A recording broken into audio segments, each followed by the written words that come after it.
Let's just focus on what is happening in Ukraine, and we have a unique perspective with us on set. We have Andrey Kurkov, Ukraine's most prominent living novelist and one of the country's leading public intellectuals. He joins us right now. Thank you so much, Andrey. Just a first reaction on what has happened in Kyiv. We'll get to everything that you have been writing about in just a second, but you are from Kyiv. You see this every single day. You have to write in these conditions. And now we've had this mass shooting taking place, something quite different, but yet again, just adds to the burden that the people are feeling. Well, there was another case like this. Two men started shooting on the street in Chernihiv, in the northern part of Ukraine. I am not sure if the second situation is also a terrorist attack or people just going berserk. But I mean, it's very tense, and of course, part of the population is very tired and frustrated with the situation. And in the last weeks, we saw the escalation of air attacks on Ukrainian cities and towns. And in amongst all of this, you still have to continue your work. And if I can just cite some of the novels that you have been involved in, I mean, it starts all the way back in 1996, Death and the Penguin. The Bards of Kyiv is some of your new work. Our Daily War. You've also been involved in diaries and excerpts, blogs on the war. How do you manage to carry on with your work when the bombs are falling? Well, it's difficult to write fiction, but it's possible to write poems and non-fiction. I am not a poet, although I restarted writing poetry sometimes just to get relaxed. But non-fiction just requires you to be very accurate and to look for stories and to listen to what is happening in the country very attentively. I mean, when I'm at home, I write mostly in cafes. And automatically you sit next to the window, but if there is an alert or explosions, you move away from the window, sometimes together with the table. Yeah, I mean, this is the time of nonfiction in Ukraine. Very few writers manage to write novels. You've got The Lost Soldiers, one of your most recent works. It's a return to the chaos of 1919 Kyiv, as far as I know. Now, looking at 2026, do you fear that Ukraine risks becoming trapped in another century of chaos? Well, it's similar and it's different because Russia had the same objective in 1918-1921 war. Ukraine announced its independence in 1918, actually even in 1917 first, and then it was reconfirmed. And the Red Army was clearing Ukraine from Ukrainians, from Ukrainian politicians, from independence. The same dream Putin has now, to clear Ukraine of Ukrainians and to turn Ukraine into Soviet Russian province, sort of to turn it into new Belarus, completely controlled by Russia. But I mean, Ukrainians are different now. They are not so divided as they were in 1918. Because, I mean, in 1918, there were three Ukrainian armies actually sometimes fighting against each other. Now the society is behind president and behind of the Ukrainian army, and everybody understands that if Ukraine loses this war, there will be no Ukraine, there will be no freedom, which is more important than stability for Ukrainians. And Ukraine will be deprived of European future. And I mean, Ukraine never had American dream like Russia. Ukraine always had European dream. So I hope this dream will be fulfilled. And is that despite the current negotiations? I mean, you point to rewards that Putin might get in the diplomatic process, especially if we look at what could happen with Donetsk and the Donbas region being simply handed over as the status quo stands. I mean, what would you say to Ukrainian leaders to kind of motivate them? Well, I mean, they are motivated, I think sometimes better than ordinary people. And of course, Ukraine will not give up the part of Donbas which is still under Ukrainian control. It's actually a chain of fortresses. These are very sophisticated fortifications there between Slavyansk, Kramatorsk, Kupiansk, and I don't believe that Russia will have success in the nearest future capturing this part. So, and of course, I mean, President Trump lost interest in Ukraine and in the negotiations. He doesn't talk anymore about Ukraine. He got stuck now in Hormuz in Iran. which is in a way, it's bad, but it's not tragic, because now Ukrainians feel that Europe is much more behind them. Europe became the main partner.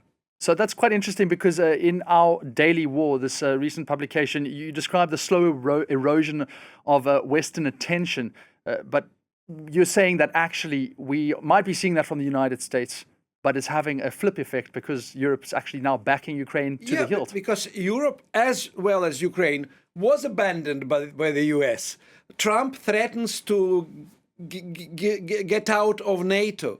So, I mean, more and more European politicians are thinking about European armed forces. If these forces are set up, organized, I mean, Ukrainian army cannot be left outside, because this is the most experienced and most effective army now on the European continent.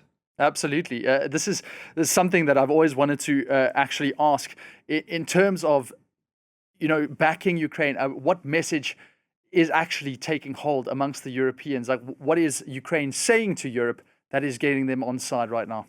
Well, first of all, that democracy and freedom should be defended with all resources accessible. And actually, nobody talked much about democracy in Europe in the last 20 years before the beginning of the full-scale invasion. I mean, Europe was trading with China, with Russia, happily buying cheap gas, cheap petrol from Russia, and not asking Russian leadership about human rights and about thousands of people in the jails, etc. And now we are back on the track with the democratic values. Andrey, I dare say you sound a lot more optimistic than maybe you might have a couple of years back. Is that the case? Has that also affected your writing? Yeah, I think so, yes. And I'm optimistic because of the changes inside the European Union. What actually happened to you personally in this process? I mean, if you can take us through that message and, on a day-to-day basis where you feel that galvanized support, how has your actual work navigated through this in terms of going from diaries and things focused on the war to going back to your novel writing? Well, I still write about the war and life during the war. And actually, my third book, 3 Years on Fire, was published last autumn in London. And this book will be in French next year. It will have probably additional texts. But generally, yes, I mean, for 2.5 years, I couldn't write fiction. I couldn't concentrate. I felt that it is actually a sinful thing to read and to write fiction, because writing fiction is a pleasure, and you cannot really look for pleasure in the time of the war when you have explosions and people killed and wounded, etc. But slowly you accept this reality, and you accept war as a daily normality. I mean, like in Israel. So you understand that there will be no other time. There will be no time after the war for me because of my age. And I should adapt to this situation. And I'm happy that in 2024, in November, I managed to finish The Lost Soldiers. And now I finished a short novel about today's Ukraine, about occupied territories and Ukrainian controlled territories. And I still write about what is happening in life of Ukrainians because of the war. And you publish, as far as I understand, not only in English, not only in Ukrainian, but also in Russian to get the message across. I don't publish books in Russian anymore. I write fiction still in Russian, novels. I write non-fiction in Ukrainian and in English. But in Russian, language has now a permanent status of language of an enemy. So, I mean, the book shop owners don't want to sell books in Russian. And I think the Russian language culture, also if created in Ukraine, will not be accepted again as part of Ukrainian culture. So, I mean, the Russian language authors who still exist in Ukraine, they publish their works in Ukrainian translations, and they are on sale in Ukrainian translations. It doesn't mean that it is forbidden to publish books in Russian. You can publish books, and some are published, but you cannot present them in the bookshop. So you can sell them only online, and it doesn't make much sense in the time of the war. How do you find your books are being received right now in 2026 in terms of the dark comedy? Does it help give people a lift? Have you had any personal recommendations or personal reactions that have really touched you? Abroad, yes. Not in Ukraine. In Ukraine, actually, my last books were my diaries. and I had some reactions, but not a lot, because many Ukrainian writers are writing now non-fiction, diaries and memoirs and notes from the trenches. But generally, the interest to Ukrainian non-fiction about the war is still great in Europe and even in Brazil.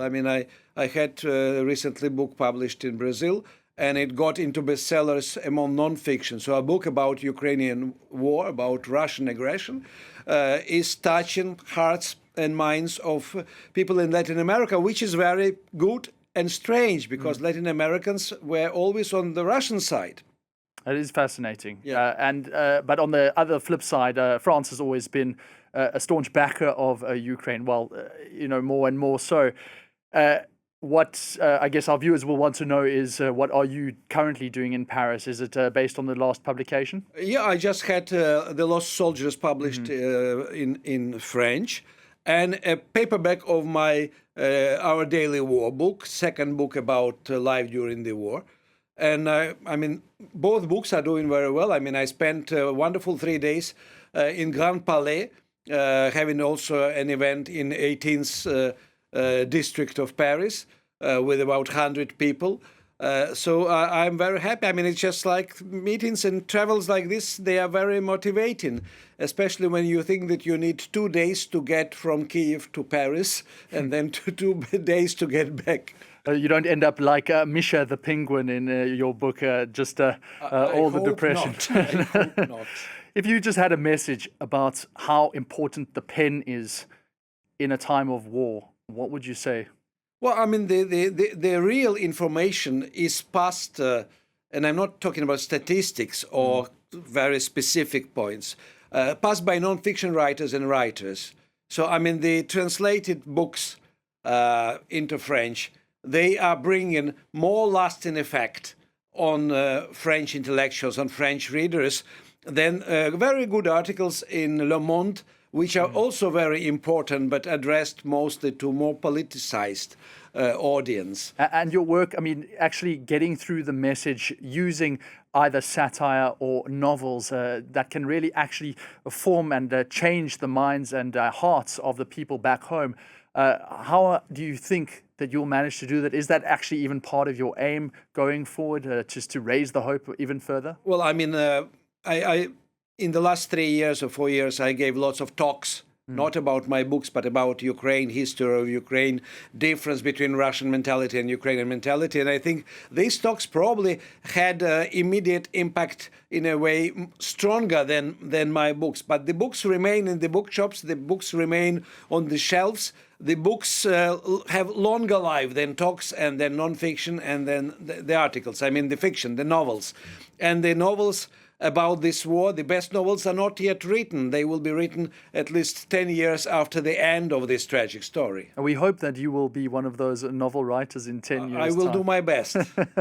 A final word in terms of how Ukraine is going to be managing the months ahead, and just what you can take, knowing the people back home. Where do you see the resilience down the line, going into the 5th, maybe even a 6th year of war? Well, people who still are in Ukraine, who didn't become refugees, who didn't become displaced people, because displaced people is about 4 or 5 million. They are very unhappy, and life for them is very difficult in the new regions where they moved. But generally, I think Ukrainians are already preparing for the next winter, because the winter that was over a month ago, it was the harshest and the most dramatic winter ever in Ukrainian history. For the first time in history, we had people dying from cold in their own apartments or houses. You wrote in 2 degrees. I had plus 2 degrees in my apartment, but then I had plus 10, and it was already an improvement. But now actually people understand that they should organize themselves the heating for the next year, because we still have this Soviet centralized system of heating in every town, in every city, which is destroyed now. So everyone should take care of themselves, of their families, of their loved ones, to prepare them for more problems in the winter to come, in the time to come. Andrey Kurkov, thank you so much. Unfortunately, that is where we're going to have to wrap it. We could talk for hours on this situation. And your novels, of course, please make sure that you do research all of those books. They are absolutely brilliant. Andrey Kurkov, thank you so much for coming on France 24.